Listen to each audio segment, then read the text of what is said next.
At the racetrack, the Britten motorbikes. In front of a local crowd yesterday, the Christchurch-designed bikes did a clean sweep in the prestigious Superbike Grand Prix. First, second and third in the New Zealand Grand Prix today was just real icing on the cake. It was sweet in the heat when they won. The Britten teams had its share of bad luck and hard times, having to sell posters and T-shirts to keep racing. Now beating the big boys from overseas, things are really looking up, and not just on the racing front.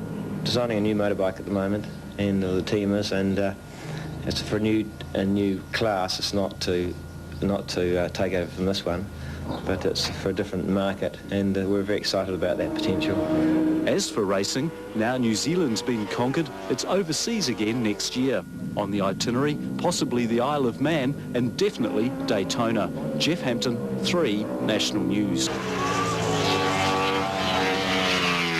If the Britten team wanted to give their home crowd a thrill, they couldn't have done it better. The Superbike race gave them 1 and 2. But more importantly, it gave Jason McEwen, the Britten team, the New Zealand Superbike Series title.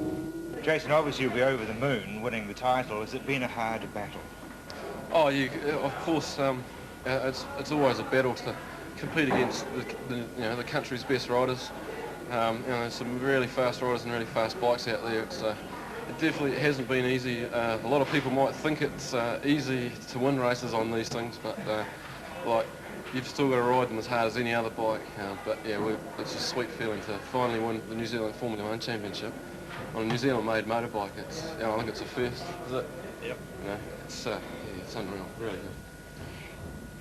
Do they really have that much more power than everybody else? No, that's a vicious rumour. I think the reason why everyone says they've got a lot more power is they've got a lot of bottom end and mid-range power, so they get out of the corners quick. The bike has got a lot of power, but it's as competitive as any other bike. It's not grossly overpowered on top of any other bike, by all means, no, but it's my pick. If I'm going to ride a bike anywhere, this is the one I'll ride. Designer and bike builder John Britten was typically modest. Everyone really deserves this victory. It hasn't been easy. We've been through our low points, and it's just great, and so proud of Jason, a fantastic rider. It's rider and bike combination. A rider has to have a good bike, and a good bike's useless without a good rider. So he's getting rid of the 2 now. He's number 1. John says there's still a lot of development to do on these bikes, but he's going to be continually pushed by the factory teams who have multi-million-dollar budgets. I think our bike is capable of beating the Britten. Obviously, some days are better than others.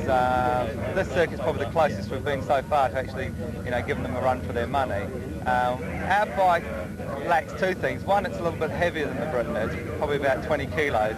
And the other thing, it lacks a bit of capacity, which means their bike jumps out of corners a bit harder than mine does. But I think top speed and actual braking and into the corners, my bike's easily comparable, if not better in some respects. I honestly thought I could beat him in that race. I know Jason was leading when I fell off, but I was giving him a pretty hard run for his money, and he said so himself. He didn't think I was going to go that quick. And the bike's all fixed for the next one. Did hardly any damage. I've just lost a little bit of skin off one of my fingers. It's nothing that's going to slow me down, and I honestly believe I can give him a run for his money in the second one. With the series title in the bag, the team wanted the Grand Prix title as well.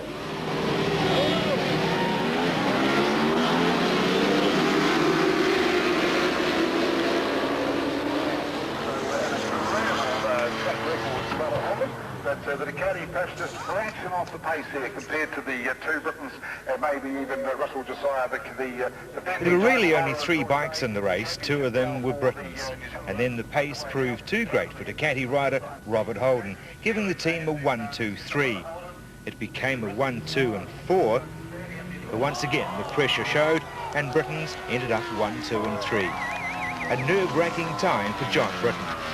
That must have been in your mouth a few times. Yes, well, everyone was pushing it right to the nth degree. You can see that there's a couple of accidents there, but it was a very, very exciting race for the spectators, and a great day for the Britain-made motorbike, the New Zealand-made motorbike. Obviously no team orders. Those first and second guys were deadly serious. That's right, yeah, that's right. And They rode both beautifully, and Andrew's come in right on the last day of the championship with no practice on the bike. He did exceptionally well to keep up with Jason and under those conditions. It hadn't shown, but second place getter had handling troubles.